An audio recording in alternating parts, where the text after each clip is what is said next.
What's good, y'all? All 30 teams played today, so here's like 1 to 2 notes on every team. First up, we have that the Charlotte Hornets suck. That's it. They should fully commit to the tank and trade for picks before the deadline, sooner rather than later. They should get a first round pick for a couple of good pieces they have, like Mason Plumlee, maybe not a first, but yeah, I'm sure they could package together some of those players that are contributing to them winning to get some picks and some more draft equity in this year's draft. I have the Magic. The Paolo Banchero looks like he's been in the league for years. He's excellent. Definitely the right number 1 pick. Well, we haven't seen Chet play yet, but he's the best rookie in this class by far. Jabari Smith is looking like more of a bust each game, which ties in with the Paolo Banchero pick. I think the Magic made the right choice. Sengun and Jalen Green continue to impress me. Sengun looks really good. He's got some of the best footwork in the entire NBA, I reckon, and Jalen Green is like improving his scoring every game, so that's good. Oh, also, Bol is like breaking out, kind of, for the Magic. Most improved player candidate, maybe, but yeah. For the Pistons, Cade Cunningham played well, and he helped the Pistons come back over the Thunder. Jaden Ivey also looks good. For OKC, Shai looks like last season's Ja Morant. I don't know if that's like too much of an overstatement or anything, but that's just what I think.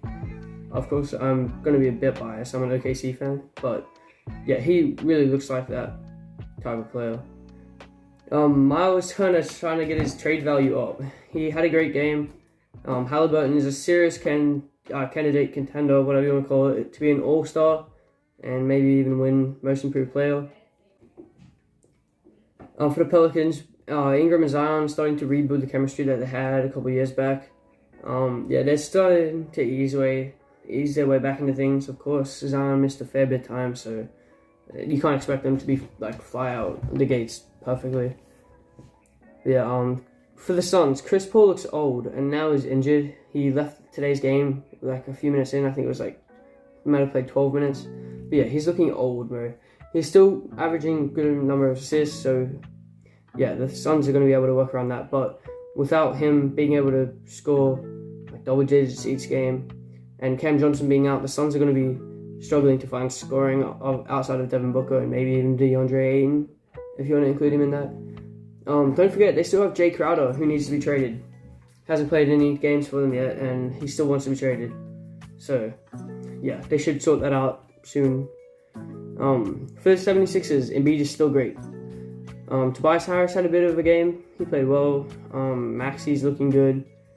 Harden's injured, so yeah. For the Bucks, they're no longer undefeated. Hawks can now win without Trae Young, which is something they weren't able to do for the last like 2-3 years, which is it's crazy. Nobody really thought DeJounte Murray and him would go like very well together, but they've both shown like glimpses. Not glimpses. They're both showing that they're both able to work together and both be superstars in the league.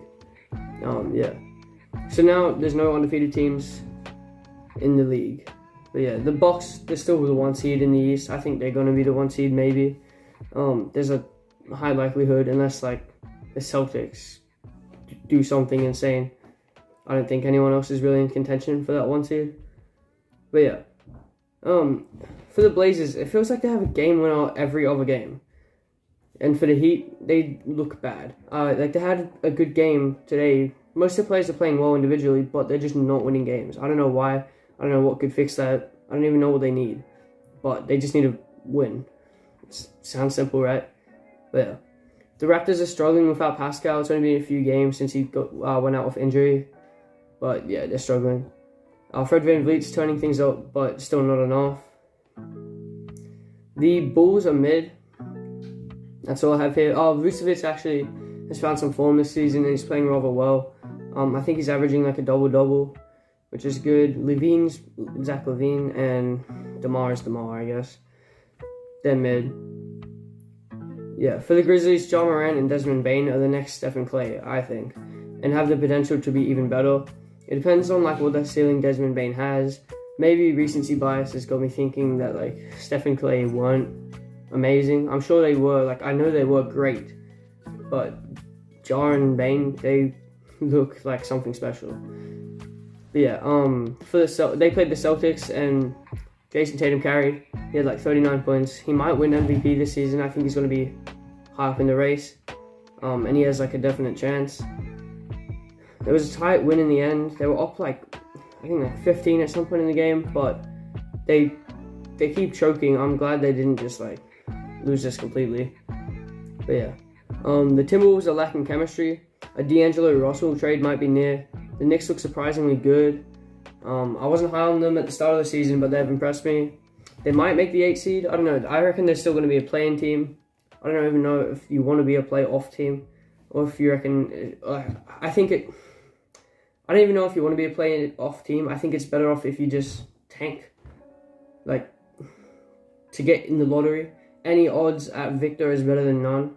I don't know if they have their pick this year. I believe they do though. Yeah. The Spurs and the Jazz continue to impress, despite being two tanking teams. I expect both to make moves soon, if not just like completely fall off a cliff in terms of winning games goes. I think the Jazz are like 9-3 now, which is insane. They're still the 1 seed in the West, after trading away like 2 All NBA players. It's kind of crazy. But yeah, I think both will trade away some players. Maybe the Jazz move markkanen for a few firsts. Maybe not. I don't know. Maybe they want to build around him. Maybe they want to compete this year. I don't think so, but they might. The Spurs, I don't think they're going to compete, but like, yeah, they can still trade away like Pirtle, Johnson, Vassell, get some more first, more draft equity in this year's draft.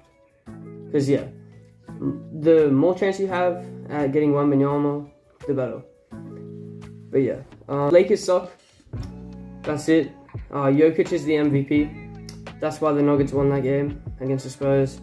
Nobody else is really contributing hugely. Of course, you have MPJ and Murray like coming back, so it's going to be tough for a while. They're trying to ease their way back into things. But yeah, I thought they were going to be the 1 seed this season in the West.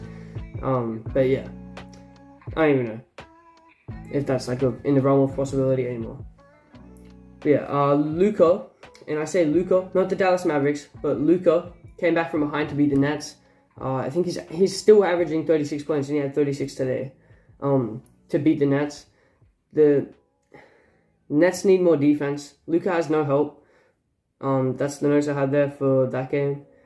The Warriors still look bad, even though they won by 3 over the Kings, who I think might make the playoffs this season.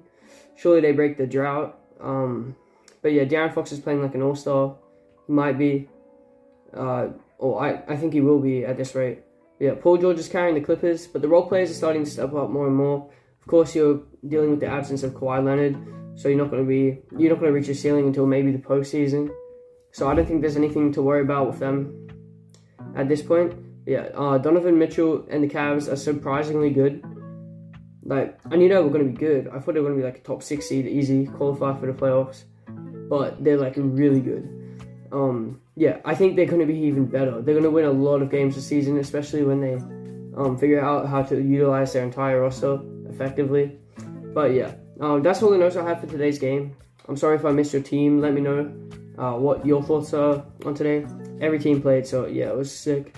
I watched a few of the games, but most of these notes are like just based off what I saw. So yeah, I probably missed a bunch, but yeah. Anyways, make sure to leave a like and subscribe. Yeah, I'll see you all in the next one.